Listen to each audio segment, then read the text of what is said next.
ஐயா, ஐயாவுக்கு ஏத்த அபிநய சரஸ்வதியே இருக்குதுயா. ஐயோ, அங்க வெக்கத்தை பாருங்க. ஐயாவுக்கு வெக்கத்தை பாருடா. உங்களை பாக்குறதுக்காக ஐயா காலையில இருந்து இந்த வீடு பூரா லோலோலோன்னு திரிஞ்சு காலுகையெல்லாம் அசந்து போய் வந்திருக்காருமா. லேசா உங்க முகத்தை கொஞ்சம் திருப்புங்கம்மா. ஏம்மா திரும்புங்களேன்.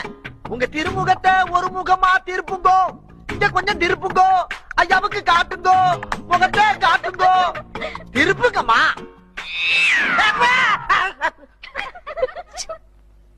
மோசம் போயிட்டோம் ஐயா, மோசம் போயிட்டோம். அம்மா பாத்துட்டாங்க, அப்பா பாத்துட்டாங்கன்னு நம்பி நீங்க ஓகே பண்ணிட்டீங்களா ஐயா. எல்லாரையும் பாலுங்கணத்துல கல்ல கட்டிதான் தள்ளுவாங்க. ஆனா உங்களுக்கு இத கட்டி தள்ளிட்டாங்களே. யாரு உங்க ஃப்ரெண்டா? அப்பே